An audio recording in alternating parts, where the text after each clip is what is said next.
Maseches Bava Kama daf kuf yud beis Amud beis at the very, very, very bottom of the page. Today's daf officially is kuf yud gimel. The Shiur Lulu Nishmas of Moira Menachem Ben Akiva. Rus bas Shalom Sor bas Moshe Ulofwas Esther Fuma bas Shoshan Malka Yudis bas Rivka. Leah bas Esther Sor. Still Esther Sor bas Gittel. Leah bas Tomo. Rishach Shochol Yisrael. That's so last the Bachur, the missing boy. We all have to daven for the missing boy all the time. Avraham Moshe Ben Gittel should be found quickly. Omar Avina, quick.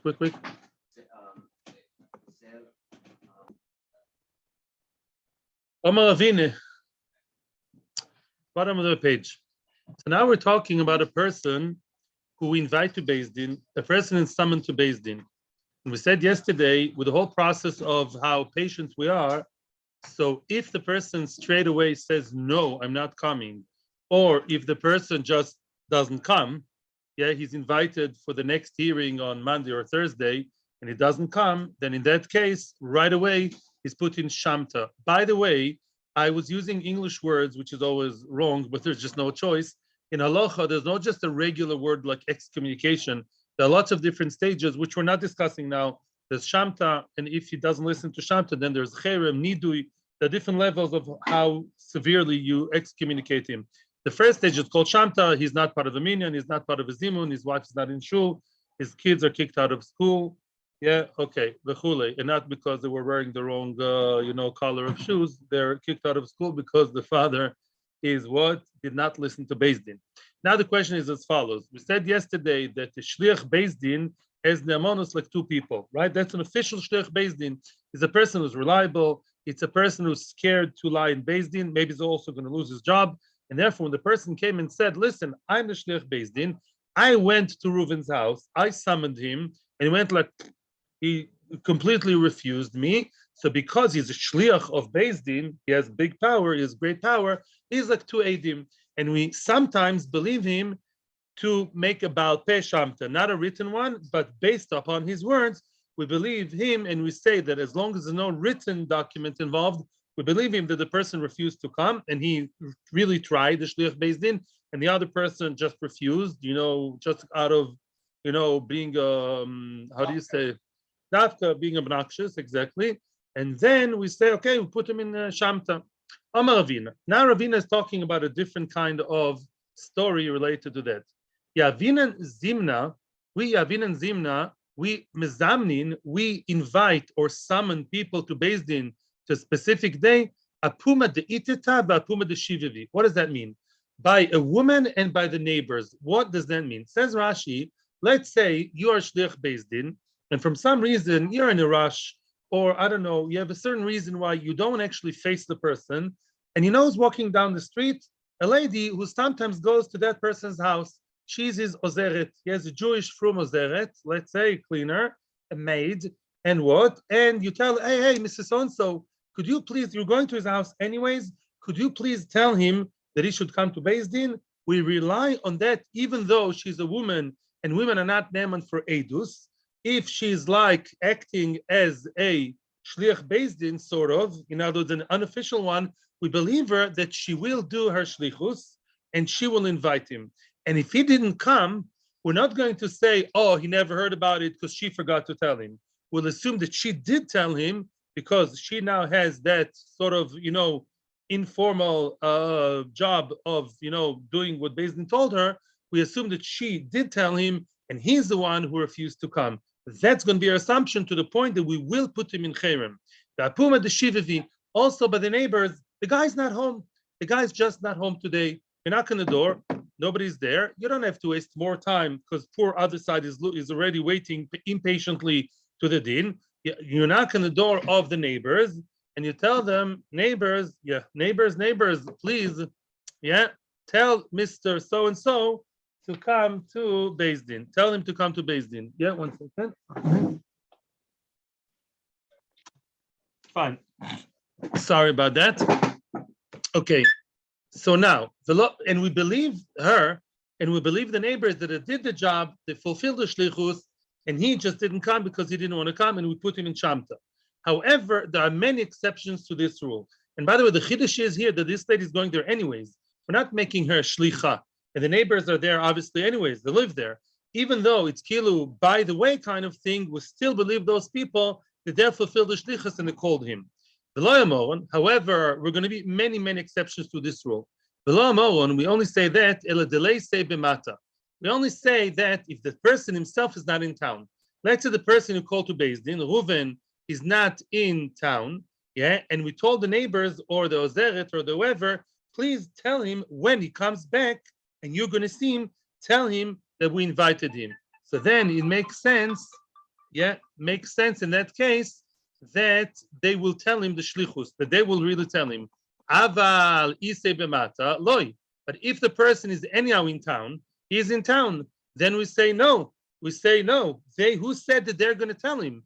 The Amrinan, we say that they probably did not tell him to come to Beth Din, the neighbors or the lady which happens to go to him. Why won't they tell him? Because he's in town. Emar, then we say, the Amrinan Emar, we say loy omrulei. We say no, they did not tell him. They did not share the information with him. Why not? The Amri, because they say ashkechinu shlicha de Beth Din v'omalei, because shlich Beth Din will find him anyways.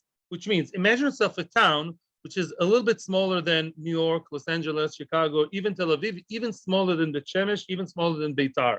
Imagine yourself some kind of like little house of the prairie kind of, like a one main road with maybe 20 houses and a few other, that's it. Towns back then, 500 people is called a big town.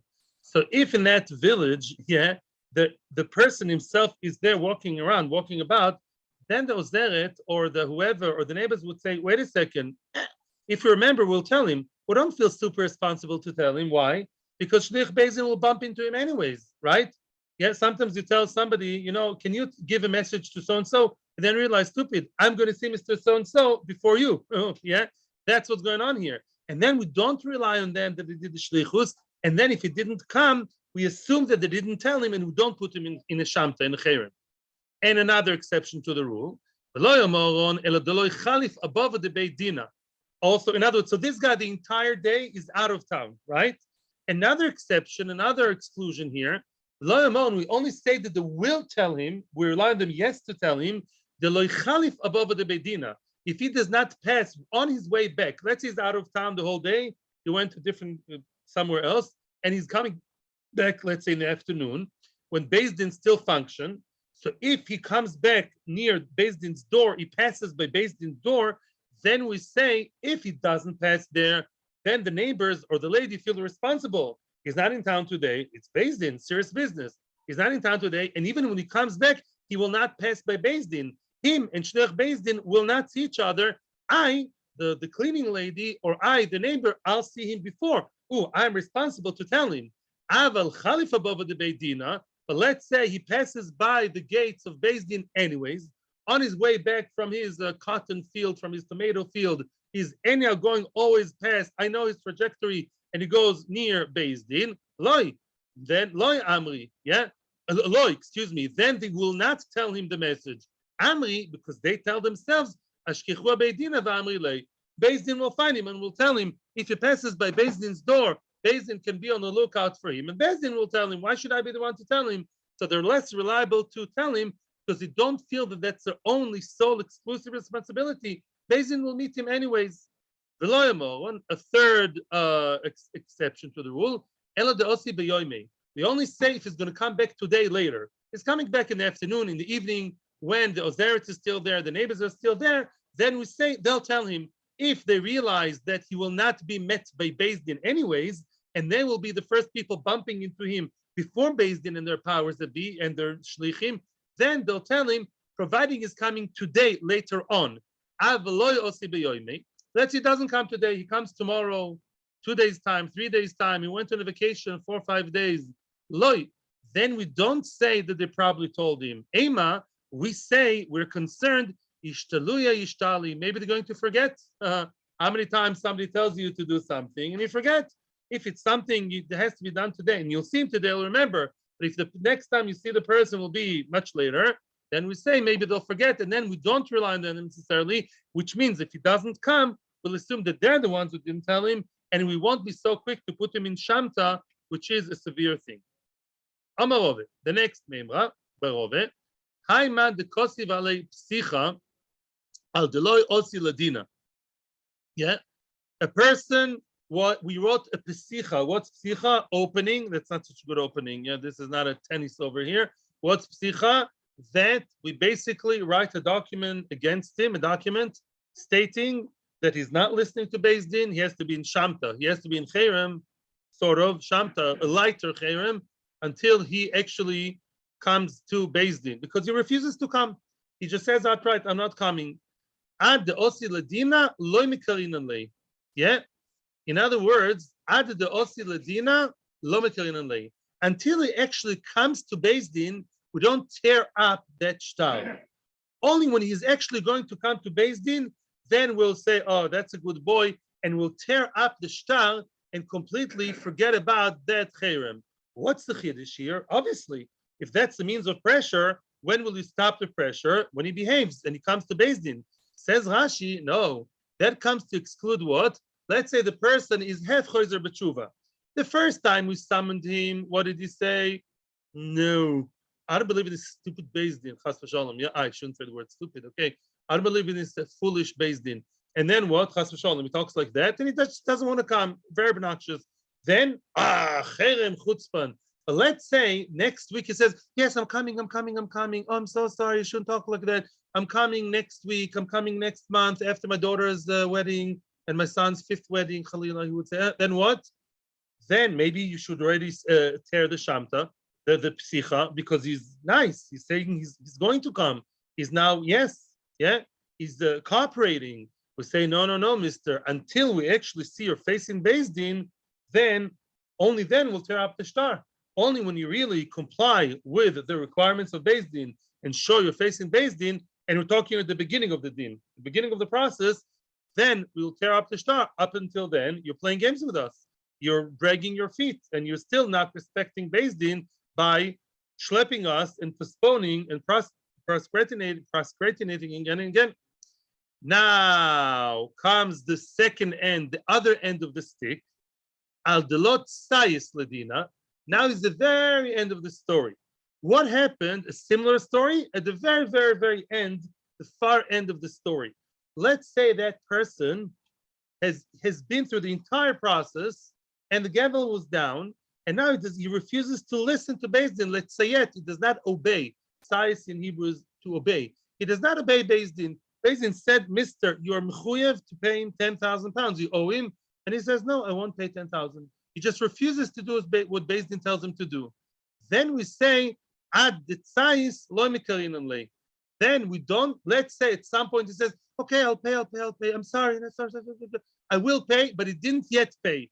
We say, "No, mister. Only when you actually pay, only when we see cash, real hard cash coming out of your hands into the hands of the teveya, only then we will actually tear up the shtar." Yeah, the fact you say yes, tomorrow, and I'm a good boy. No, you have to prove it with your own real deeds. Says the Gemara Velohi, but at the end, the Gemara, yeah, there is a twist in the tail at the end, and the Gemara changes its opinion in its mind and says like this. Says the Gemara, no. There's a difference between the first case, the guy refuses to come to Beth Din, and the second case, the guy who actually refuses to pay the money. And at some point he says, yes, I'll pay. The Gemara at the end says that if he says, yes, I'll pay, that's good enough. You tear up the shtar and you accept his kids back to school and you accept everything and he joins the minyan, even though he didn't yet actually actively, practically pay. Why? At the beginning, the guy doesn't really have a real excuse. The guy who says, I'll come. By the way, it does say in Halacha, so yesterday, if a person says, I'm sorry, I can't come to Beth Din because I have a doctor's appointment, because I'm going to Ra'anana, because I have a dentist appointment, because my wife wants me to go to a simcha. These are many reasons which every once in a while I'm hearing, yeah? So there's a reason why this, that, and the other, eyes in Yerushalayim, all kinds of things, all good. So then what? I'm also at fault. So then what? What do we say? We say, Enechanami, the guy at specific time and place that he doesn't come, fine, no problem. But if he just keeps saying, tomorrow, mañana, I'll come another day, another time, that's still considered as chutzpah. As long as you don't actually show your face in Beth Din, you are excommunicated. But Shenkin, the end of this story, the guy has been a good boy all the time. He's been listening to Beth Din. At the beginning, what did he say? At the beginning, he said, I'm not paying. Then we put a cherem on him. We write a cherem, shamta. Once the guy says, okay, I'll pay, then we tear up the shtar. Why? Because the fact that the guy didn't pay, misken, maybe doesn't have money. Not everybody has 10,000 pounds ready. It's true that he owes them, but he wasted them all. On what? On alcohol. I don't know. On what? On paying for his kids' tuition. He used them up. The guy doesn't have money. So every chmonos on him, and as long as he says, I will pay, then in a chinami, now it does say in halacha, till when do you wait? That's another story. In a chinami, then if he doesn't have cash, we take his, after 30 days, baham, we take his possessions, we take his house, but that's a different story. But just because he says, I will pay, that is good enough for us to say that he's actually obeying Beth Din, and the fact he didn't pay, misken, it's just because he has no money, but his cherem is over. Yeah, and we hope he'll pay soon. That's a difference. Amar of Chisde. Koivim zman sheni v'chamishi v'sheni. Let's say we have to, the guy is not coming to Beth Din, the defendant, whoever is being accused, he's not coming to Beth Din. So we kovea sheni v'chamishi v'sheni. We give him 3. Bahab, remember? We said at the beginning of the process, there is base, hey, base. There are Monday, Thursday, Monday. Maybe Monday can't come, you're at work. Next Thursday can't come, doctor's appointment. The other Monday, a very, very important tennis game. I don't know what, You have 3 excuses, Monday, Thursday, Monday. But at some point, we're losing a patient. And what do? So then, by the last Monday, what happens by the last Monday? Zimna. The Zimna, Bosar Zimna. What does that mean? Time after the time, which means, let's say Monday morning, the 3rd Monday, or the 2nd Monday, the 3rd hearing and the 3rd sitting of Beth Din, that's when, what do we say? That's a deadline. But what's the deadline within the deadline? Let's say 9 o'clock in the morning, Beth Din sits, and he didn't come. And they called him for 9 o'clock. Shall we lose it already? And we should really write him a psichta, already a cherem? It's been the 3rd time already. We're at the 3rd time. We say, no, Zimna, Basar, Zimna. We wait the entire Monday because maybe he'll still come today. Get it? Within the deadline, we wait, the deadline day, we wait until Beth Din closes its doors. And then if he didn't come, if the entire last Monday of the series, he did not come, then we say, sorry, gave it 3 times, then we write the psichta. Okay, as we said, write the psichta, and he's in cherem either within 90 days of, giving him a chance to pay, or without, depends what the story is. Rav Asi, story regarding what we have just learned. Rav Asi, some say Rav Ashi, Ikla Be Rav Kahana. He came once to the house of Rav Kahana. I guess Rav Kahana was then sitting in Beth Din, maybe not his house, Be Rav Kahana, the Beth Din of Rav Kahana. He saw Rav Kahana sitting and judging. He saw there was a woman, the Azman al-Ladina, Rav Kahana invited her, summoned her to Beth Din, Bepanya, in the evening, meaning the previous day. But Safra, Sivala Psicha. Wow, already the day later, he wrote a Psicha. He gave the lady 1 day. Whoa, 1 day. The lady, you invited her for tomorrow? Tomorrow? Oh, you didn't come? The lady doesn't join the minyan. Lady shouldn't be in shul. What? The lady, you see, you invite women to Beth Din. It's also a question. I'll tell you later something about it. So then that reminds me, once we lived in a certain country called Lithuania. In Lithuania, you don't pay your water bill like in a second, like basically a day later, they send you a red letter, like they're gonna cut off your electricity. And then the day, like it's very, very, very quick. They act extremely quickly there in Eastern Europe. If you don't pay your bill, it's like extremely quick how they act upon it very, very quickly. Yeah. So then there's no like Rahmanus of giving more time. I guess American England are more merciful. Yeah, even Israel is better.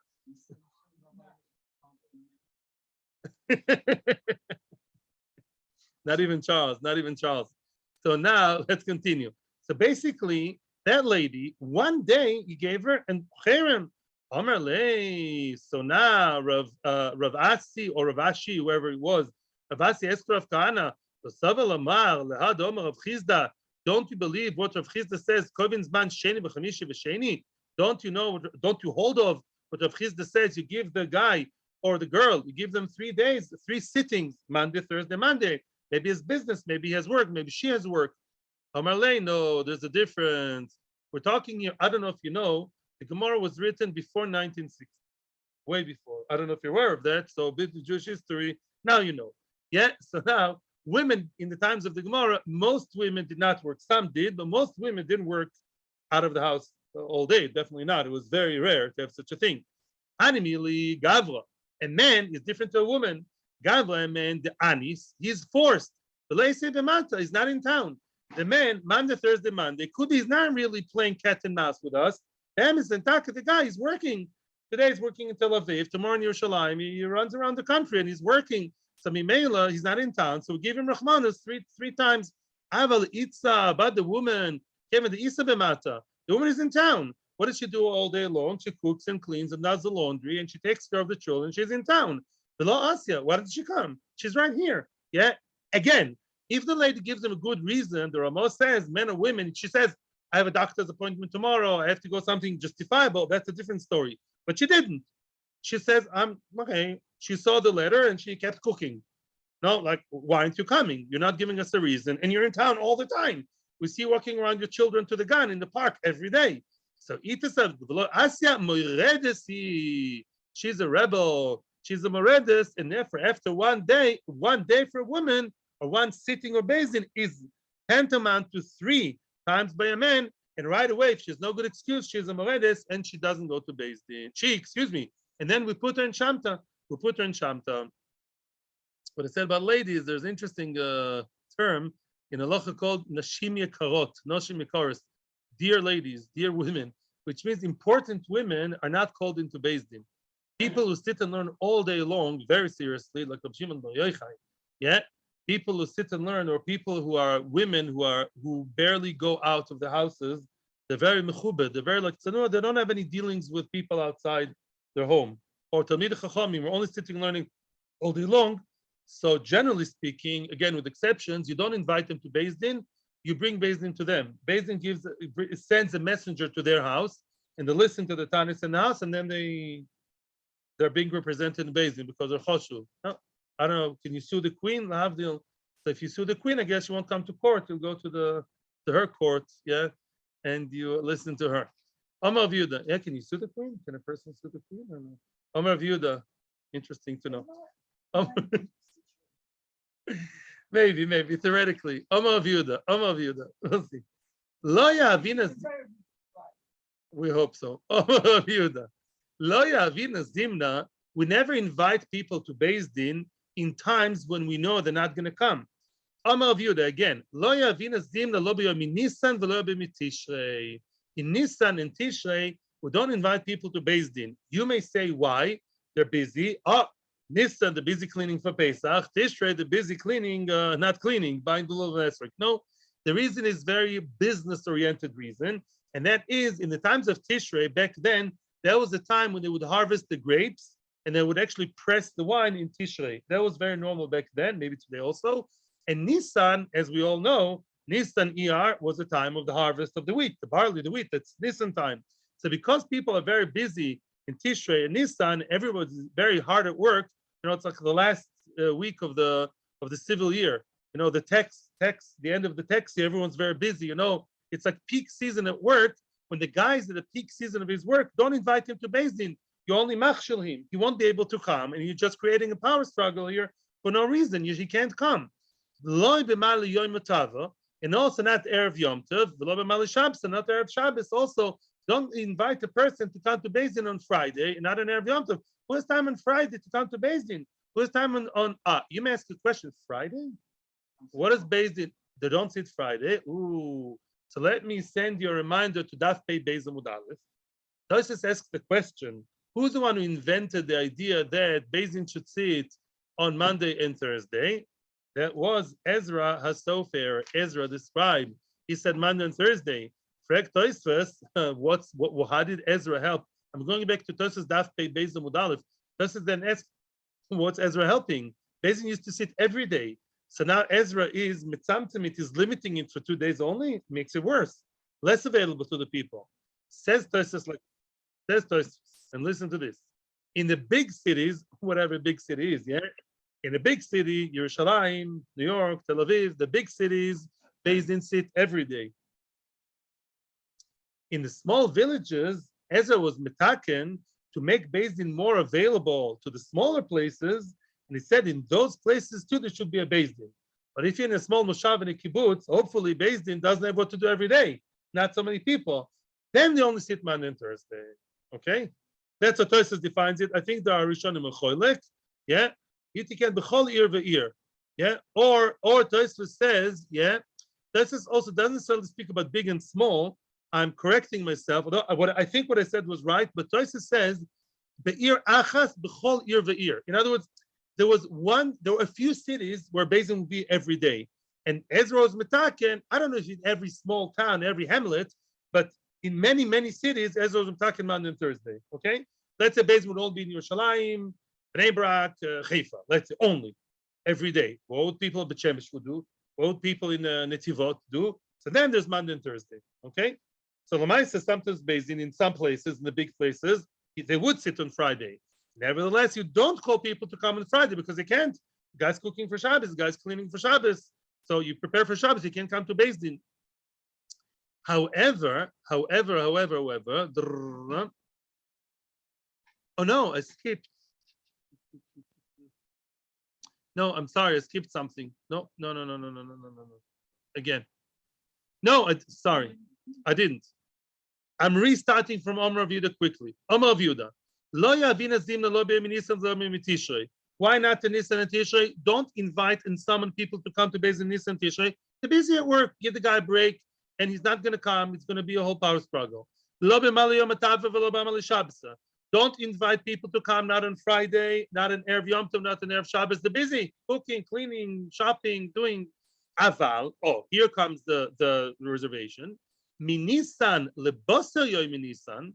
You can invite a person in during Nisan to come after Nisan in ER.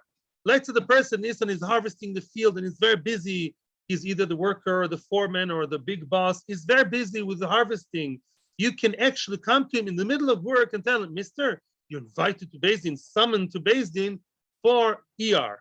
What's the Chiddush? The Chiddush is maybe he's so hard at work that he won't listen to you. He won't register. You come to a person when he's very, very busy at work, you won't be able to talk to him because he won't remember what you're telling him. And Kamash Malan, we don't say that. And we do invite him, yeah, even though he's hard at work, we invite him to come later after the workload is easier. And the same goes during Tishrei, which means during Tishrei, to come after Tishrei, we do tell him to come, and we rely on the fact that he will remember, even though right now he's out at work. However, on Friday, to knock on the guy's door when he's crazy busy with all his children and cooking and cleaning and spanja and this and preparing, and it's Friday, and you knock on the door and you tell him, you come on Sunday, we don't do that. Why not? My time. And why is that? First wide line. He's so busy with working for Shabbos, preparing for Shabbos, he's washing and cleaning and this and that. He's so busy, he won't even register. So you see a very nice thing. Jews hard at work are less concentrated when it's Lechavot Shabbos. When he's out at work and you tell him come to Beis Din, we say he'll listen to you, he will register. But when he's Erev Shabbos, he's so busy with Erev Shabbos, the Ruchnias also, then you can't invite him, can't summon him because you just won't remember what you're telling him. Yeah, I remember that's one of the many good things about my father, Olav Shalom. I remember we could never go to him to work. He used to have a shop. You know, if he worked in the shop, when he was in the shop and if he were there, we couldn't talk to him. He was very concentrated in his work. He's a very honest person. He was, very concentrated in what he did. You couldn't talk to him and then because he did the work. The work is work. He always used to tell us, don't mix business and pleasure. When I'm working, I'm working. When I'm with you, I'm with you. So you don't mix everything together. So here too, with the guys at work, yeah, here actually it says you can tell him to come to Beis Din afterwards, but it's busy for Shabbos, you cannot. Amar of Nachman. Now, before we continue, I'm sure everybody heard. Yeah, you can actually ask the question now. I'm listening. Weiter. Okay, weiter. Amar of Nachman. So you all know about the fact that there was a thing called Yarchikala. Yarchikala wasn't just, we used to Yarchikala being what? Something once, twice a year. But really, the Gemara here relates to Kala, which was a general Shiur Torah, the Torah Shiur that's given to the public every Shabbos. There was a very public Shiur that everybody would go to that Shiur. If you want to meet a guy you want to talk to, for sure, like Shul on Shabbos. Even traditional people who don't go to Shul during the week, I know in Tel Aviv, Leil Shabbos, a lot of people would be there. They would never even imagine would go to Shul, that was back then, yeah? In other words, so this Shiur of the Kala is a Shiur that everybody would go to. Okay, so let's say I'm Shliach Beth Din, and I'm chasing a guy because I want to invite him to Beth Din, and he very smartly, very slyly is avoiding me, like they do to fundraisers. So he does it to the Shliach Beth Din, and now I want to catch him. Where can I catch him? In the Kala, meaning at Shabbos in Shul, where he comes to listen to the Shiur. Can I do that? Is that a nice thing to do? Let's see. Amar of Nachman, Lo Yavin and Zimna, Lo Libnei Kala Bekala. We did not summon people, not the people who come to the Shabbos Shiur during the Shabbos Shiur, or maybe right before, right after. Velo Libnei Rigla Berigla. You know that 30 days before Yom Tov, the Rav starts teaching the halachas of the Yom Tov, right? Pesach, for sure, yeah. And what? During that time of the regular, there's a Shiur that everybody goes to listen to the Shiur of the halachas. Oh, Shabbos Agadol Drosha. That's a good one. You see, even people are not so big lamdonim. They're very, they all come to Shabbos Agadol, Shabbos Shuvah. Imagine yourself such, that kind of, assembly. Everybody goes there. You do not summon a person to Beth Din. Even Shliach Beth Din cannot go and approach anybody there to invite them to come to Beth Din. Why not? No. Wait. Rashi explains, I'm stopping here. Rashi says, you know why? Because otherwise they're not going to come to Shiur. That guy was trying to avoid the Beth Din. I'm not saying he's a nice guy, but Lamaisa, if he knows that the only place to catch those who are supposed to come to Beth Din is in Kala, and the Kala Shiur will become a trap for him, then he's not going to come to Shiur. People will stop coming to Shiur, and that will be much worse. People will remain ignorant, not Torah, not even once a week. Here, everybody, Baruch Hashem, Talmidei Chacham, you come to Shiur every day. At least once a week, the guy should come. And the Gemara endorses what it says. When people would come to Rav Nachman and they would actually, summon, the Shliach Beth Din would summon the criminal, so to speak, in Rav Nachman's Shiur. Amar Lu, he told them, did I machnif you? Did I assemble you here? Did I gather you here for your own needs? For ledidchu? You're turning my Shiur into a legal place, into a club, not social club, but are you turning my Shiur, which is for Torah? Yeah, that's what I gathered you for. That's what I advertised all over the internet. Big Shiur, Shabbos. So you should come and people should start inviting each other to Beth Din. That's not the purpose. However, the Gemara again gives a different end note. Nowadays, unfortunately, Yeridas Adoires, the Ikar Ramoi, a lot of people are Ramoi, a lot of people are liars, and they try to avoid Beth Din at all costs. Chayshinan, we are concerned, meaning we're concerned that the person is a ganav, and therefore we do have to play catch the thief, unfortunately. We have to play cops and thieves, and therefore that's very sad. And even in the Kala, we invite people to Beth Din because there's no other choice. There's no other opportunity. The guy keeps avoiding the Shliach Beth Din, so he has to catch him where, in the corner where he knows he's going to be. That's over there. I was a bit surprised that you're allowed to talk about Inyan Echoil on Shabbos. That's what bothered me very much. I tried to be very makpid as much as I can and tell my family never to talk about, what's going to happen after Shabbos, during Shabbos. That doesn't seem to bother the Gemara. I didn't see all the Meforshim. I actually looked at Meforshim. Maybe it's a mitzvah. Maybe it's a dvar mitzvah. You're allowed to say, right? I'm going tomorrow to do a mitzvah. I'm traveling tomorrow to do a big kibbud of aim, something like that. Yeah, again, within limits. Nishka Shabbos Geret always works. I already sold the car, Nishka Shabbos Geret, right? We know about that. Yeah. My car cost 1 million pounds, Nishka Shabbos Geret. 1 second. So Lamaisa, maybe it's a dvar mitzvah. To go to Beth Din and do din, there's a mitzvah. There's a mitzvah to do the din, and maybe in a way it's a mitzvah to participate in the din. Maybe that's what's all. If that's my idea, maybe I'm wrong. That's me. That's not the Gemara. I shall make a blessing over the tea with your permission. We are about to finish the Gemara on this previous Mishnah and start a new Mishnah. And we quote the Mishnah in the two dots. Im hoya dover shesh b'achayis chayev l'shalem or chayovin l'shalem. Let's have a quick refresher, and it's not, this piece of Gemara is very easy actually, but let's refresh our minds. What was the story in the Mishnah?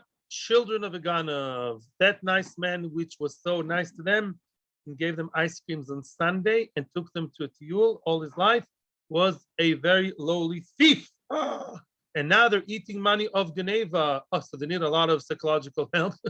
But the question is really, what do you do with the money? So generally speaking, what did we say? If the item depends on Bava Kama and Rove, generally speaking, we said like this. If the item is still there, they have to give it. Depends. Let's now go with the other one. Whether according to Rami Bar Chama, Yorshim are considered to be a new entity. Yeah, remember, Yorshim is a whole new entity, and therefore, if the binding was miyash from the item, what kind of item? Let's say the item is a tea bag. He's told, don't laugh, a very choshev, expensive tea bag, or even a regular tea bag, you're not allowed to steal. He stole a tea bag and it's still nice, the tea bag over there. That tea bag now belongs to the Yisomim. Why? There was Yush. The owner was Miyash. He said, oh, I gave up on that fancy tea from China. And what? And then there was Shinu Reshus by them inheriting it. So the tea bag is theirs, right? They don't have to return it at all. Not even the value. They didn't do it. And it's not their fault at all. And what? And according to him, Reshus, it's a new thing. That's according to Muhammad. What happens if it's not a tea bag, but a piece of land? A piece of land, they do have to return. Why do they have to return a piece of land? What's the difference? What? It's identifiable and therefore. And everyone's going to know that the father stole it and therefore. So they're going to know. So.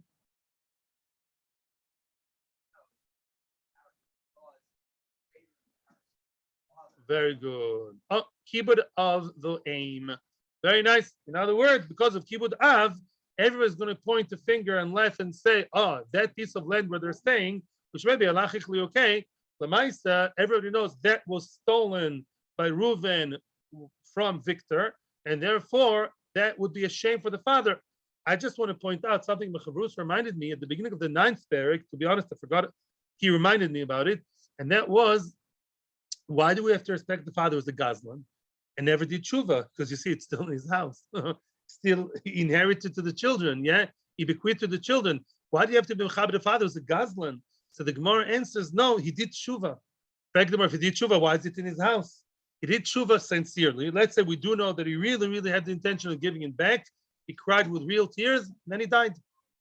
He died before technically managing to give it back to the owner. So I said the guy himself is a good man. He's about tshuva. But technically, it's still by them, and they have to respect the father and give it back.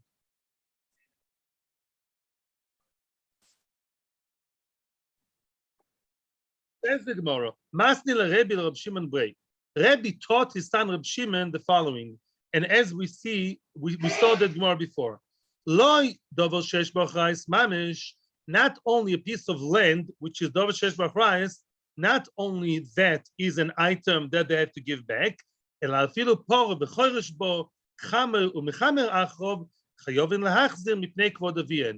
if it's a mobile thing, like an animal, it's a cow, and everybody sees him, and then later them plowing with a cow. Chamor, mechamer, he walks with a donkey. Yeah, like the Arabs, they lead the donkey. Yeah, they have to give back because of the covet of the father. In today's terms, that would that be? Well, many, many things. Toyota, Mazda, Nissan, even the European ones, Fiat, whatever. It's the car that everybody knows is a stolen car, and they drive the stolen car. Nishka kibud av, when you do that, what about other items that everybody can see in the street? Let's say there's a very specific kind of suit, a green suit. The guy wants to be very daring, wears a green suit to shul, and everybody knows that that green suit, very yeshivish, was stolen from Victor by his father, and now the father, now inherited the green suit from the father. The entire shul says, you see the green suit? Nothing to do with yeshivish. It's just stolen goods. And the father was a Ganav. Everyone's going to talk about the Ganav. And poor Ganav really did tshuva. So it's not kibud of. So that's for sure items that you always have to return to the original owner, regardless of the halachic status of Yush and Shinir Rishus and not Yush and Shinir Rishus. Comes now the Gemara with another question. Boy mine Rav Kana mirav. Rav Kana asked Rav. Rav Kana was the big Talmud of Rav. Mita umesa valeo. Let's say you have a mita, not a mita in your bedroom, more like a couch mesav. How would they eat in the olden days? They would have like divans, divan. They would have a divan and they would sit on it like the Roman emperors. So let's say I have a nice couch or a nice sofa, however you call it, yeah, in your dining room, in your living room, and it was stolen. Nice Italian leather, stolen, and everybody knows shulchan v'eichel olav. You have a table, a nice mahogany dining room table, and people know that it was stolen, and you just sit there with your Shabbos meal, very from mahu. That is a question. Why is it a question? What's the difference between the table in your house and the car you drive around with? No, anybody? Why should the Gemara, is it sad to say that even if the car you drive around with a red Cadillac, everybody can see, and the table? Very good. The table is inside your house. So why would you say maybe you do have to give it back? Because it's in your dining room and sometimes you host people. In other words, yeah, I know some of you guys, I know the cars, those who have cars and the motorcycle for sure. I don't know the tables in your houses, right? I mean, some of you maybe, yeah, but I don't remember exactly, yeah. The car, the clothes you wear, I can tell. This is something on the outside. Indoors is a question. It's indoors. It's a dining room item. Everybody can see. It's not in the back of the house where nobody goes in. So that's a question. Do they or don't they have to give it back in honor of their father, to respect the father? Amar Loi, Rav replied to Rav Kana, Ten l'chacham v'yechkam oid. Give, he quotes a pasuk from the Ksuvim, give the smart man, give the wise man, and become either even smarter, even wiser. Which means what? Which means, yes, it's the same halacha. Which means I started talking about certain items that you use in the street and expect you to understand yourself without asking me that the same applies also to indoor items that people get to see because they get to see them. Yeah, if you're wise enough, you'll understand yourself that the same applies. That's basically, it applies also there too. And even the dining room items should be returned to the original owner because people come to your house, people come to your dining room. But oh, next Mishnah. This Mishnah, Mechavrus and I had big arguments and stories and questions. We even emailed each other, till 12 o'clock at night. I was emailing Mechavrus back and forth about this Mishnah. Because the reason behind this Mishnah, it's not an easy, no, it's a very easy Mishnah to understand the words. The simple story is very simple. But the reason behind it is not so clear. Even until now, I have like 3 different ideas floating in my mind about this. The reason for this Mishnah says, you'll have a hard time for me for a change. Says the Mishnah. Basically, the topic of the Mishnah is as follows. Are you allowed to buy stolen goods or enjoy anything that is a stolen good from a ganav? You say no, because it doesn't look moral. But it's not so clear to me why. In other words, let's say the ganav is, let's say I know that my friend is a ganav and I try not to be his friend. I go to his house and he has a stolen couch and he tells me, look, I stole that couch from Reuven. I'm a great guy. I know how to steal so professionally. Can I sit in that couch and, sink into the beautiful Italian leather couch? I did not steal it. I'm just enjoying it. Or can I buy it from him? It's going to be after I buy it from him. It's going to be great. You know why? There was Yush. Let's say there's Yush. And now after it's in my house, it will be Shinir Rishus. And now it's legally mine. How about that? Not so simple. Let's see what the Mishnah has to say. And koirtin, lifrot, in old and modern Hebrew, is the same word, is to change money. Not dollars for shekels only, but big coins for small coins. Let's say you want to use the mazgan. And for the mazgan, you need what? You need 10 different coins of shekels. Yeah. Let's say it does not accept a 10 shekel coin. You want to change a 10 shekel coin for 10 different smaller coins of 1 shekel each. And let's say the person in this medrash, which is sitting and learning next to you, and you really need the small change, you know what he is? He is a tax collector. And the Mishnah at this point assumes the tax collectors are thieves. Because at that point, before the Gemara tweaks it big time, we assume the tax collectors are thieves because tax sometimes is theft, sometimes tax is theft, as the Gemara will say, sometimes yes, sometimes no.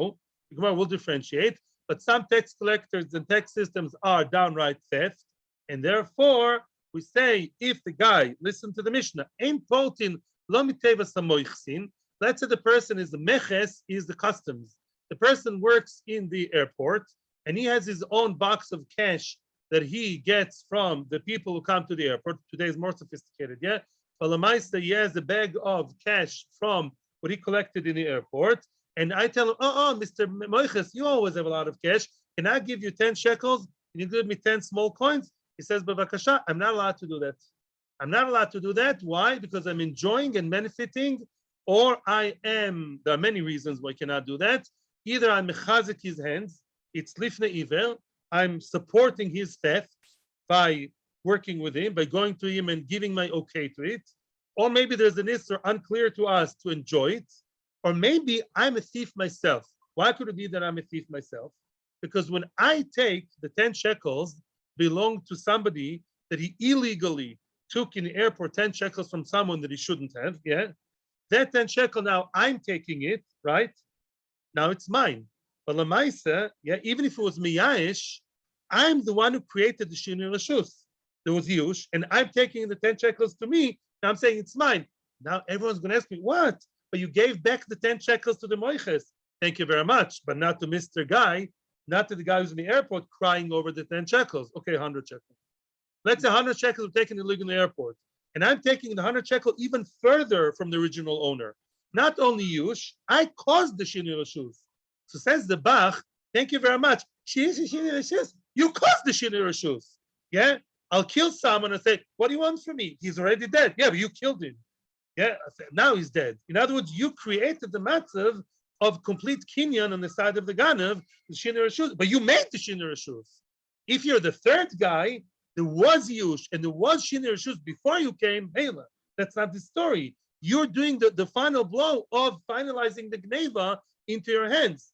You gave back 10 shekels? Thank you. Who did you give them to? To the Ganav. Not to the guy who's crying his eyes out in the airport now that he lost his 100 shekels for the trip. Get me? That's one way to explain it. Okay. Now, Veloy Mikis Shul Gaboin. A Gabai is not the nice guy in Shul who gives you Aliyah. Gaboin are the tax collectors of Arnona. Arnona is a word mentioned in the Gemara. It's a regular tax collector. And by the way, he gets his percentage from the king.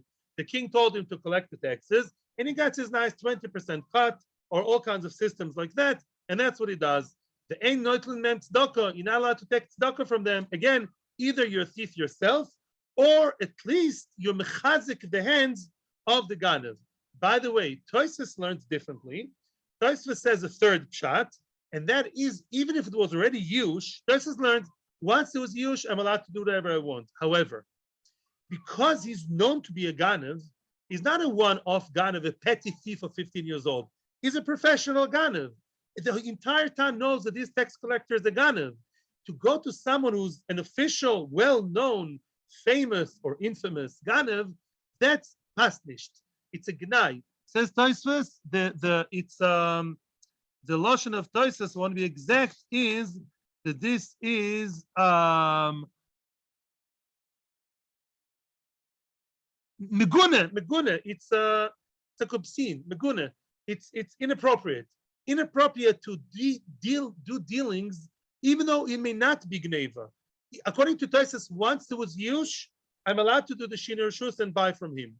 If it was just a regular ganav that nobody knows.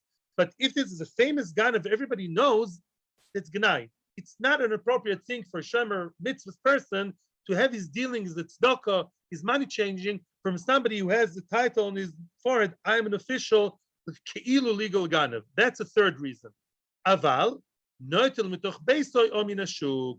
However, he may take from his house or from the shuk, which means the same guy called Mr. Moiches Mechesotzovich, the Ganev, the tax collector, if I go to his house or to his business in the market, he has two jobs. He's a Moiches, and he also has a stand in the shuk sometimes, to have extra income while he sells potatoes. Then what? From the other money that he has, I can actually, change and also get tzedakah. Because we don't assume that everything by him is contaminated by theft. He separates his accounts, two accounts. He has the box for the Which money? The one from the king, which is Geneva. And he has his own money from other sources, which is not Geneva. And from the other money, maybe I should be concerned that he mixed the monies, the coins. Maybe in Hanami, everything by him is chashash, like, you don't need one piece of chazir that fell into the 60. We say no. We say the other monies we're not concerned about. Says the Gemara Tana, the Brisa here makes a very big reservation on the whole thing. Which means, let's say the tax collector, Lo Aleinu, knocks on your door and he says, it's your time to give me your weekly 100 shekels because I decided. And here's a letter from the government, you 100 shekels because you sneezed the wrong way. Because what? Whatever, we all have stories about unfair taxes, right? So then what? Then, you wore the mask like this. You didn't wear it like this, only like this you wore the mask. And we thought from the camera that it was a public place because there was one person there. So then what? He charges you the 500 shekels. You say, I'm sorry, I only have 1,000 shekel note. Let's say there's such, and you give him 1,000 and you want from him change back of 500. That you're allowed to do. Why are you allowed to do that? How can you take change of the 500 from his contaminated box of money? Because says Rashi, I'm only saving what's mine. To take from somebody else, I'm not allowed. But those 1,000 shekels that I gave him are mine in his box. Out of those thousands, I'm taking my 500. It's not called that I'm benefiting from the gzela and new benefiting. No, a new benefit. I'm only saving what he stole from me. He just stole from me 1,000, and at least is willing to give him back from the theft 500. Says Rashi, matzil miyodo. I'm salvaging a bit of what I'm owed anyways. That I'm allowed to do. Umoichsin, fact the Gemara moichsin. Why do you call the moichsin ganovim? Oy. We're law-abiding citizens. Omer Shmuel, Dina de Malchusa Dina. That's a favorite line by many people. Shmuel says the law of the king is the law. If so, why are you telling me that if the tax collector is a nice, organized person who's working on behalf of the tax authorities, it's a mitzvah to give him I'm not saying it's a mitzvah seriously, you pay your tax because that's what the king decided. And whatever the Goysha king decides should be the law of the land, should really obligate you. So I'm saying that the guy is a thief. By the way, I want to tell you something very interesting. It's going to blow your mind and it's going to drop your jaw. You know why I did the Malchusa Dina? Why is that? Why should the Goysha king decide on a law regarding money or safety? Why do we say that that actually works in Halacha? If King Juan Carlos decides, either chaos is worse, thank you, but here, anarchy, right? Or, says Rashbam Basra, because most people are interested in what the king does. Because the majority of the country are interested in that system, because even though back then there was no democracy, but people are interested also to have the taxes. It's good for them to have roads, to have cleanliness, the chule. Mimela they want. Mashma, if it's dictatorship, and most people don't want him, then we don't say Dina Malchusa Dina. So if really 90% of the country, 70% of the country are against that specific tax, maybe we don't say Dina Malchusa Dina. Just an interesting point. Okay, now, the question is, why do you call the Moiches a thief? No questions. We only have 3 minutes for a lot of material. You can ask me questions in 3 minutes. Why? So why do you call him a thief? He works for the government. He's a legal guy.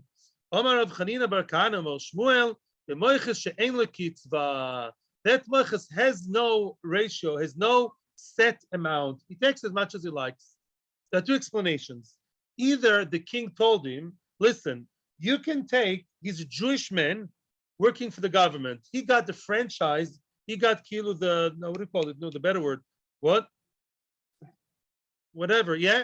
In other words, you collect as much tax as you can, and you can take as high percentages as you can.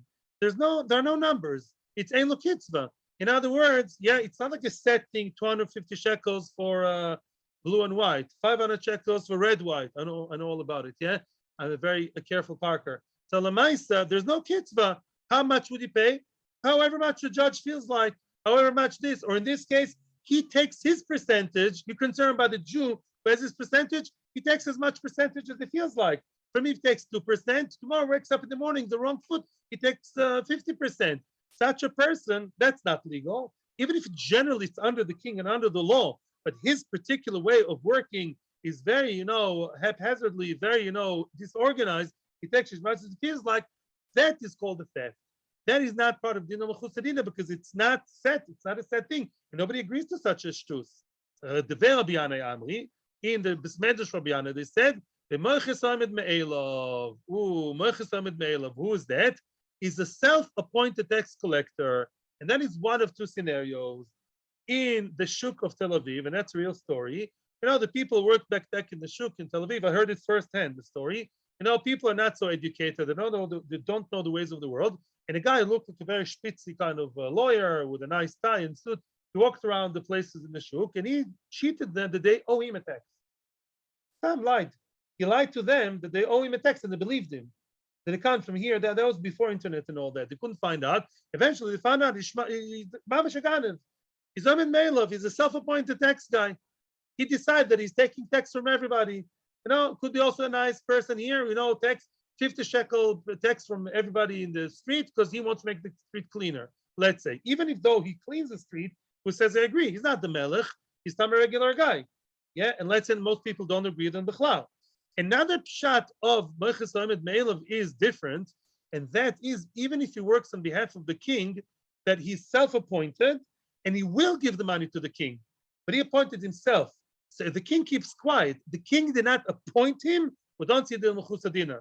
It started with like grassrooting. Get what I'm saying? A person decides he wants to have the Lachish Nachshon area cleaner. He collects taxes and gives them to the area. And the area are okay with it. I don't know what they do with it. Yeah. Lamaisa, if he appointed himself, it didn't come from the area. It started with a regular Joe Schmo guy. That is not called proper taxation. And that's called a theft. And from him, I'm not allowed to take anything because that's called Gneva. To be continued. Not as much as I wanted, but Baruch Hashem. Okay, we'll see more on the text tomorrow in Mirza Hashem. May we never have any issues tomorrow. I'll just finish with a line, and I hope as many people listen to me. I have absolutely no question. I'm saying in front of the camera. Bituach Lomi are Amid Me'elav and also Ein Lakitzva, and they are absolute liars. Thank you. Alavai, people hear me. Thank you very much. I'm saying this with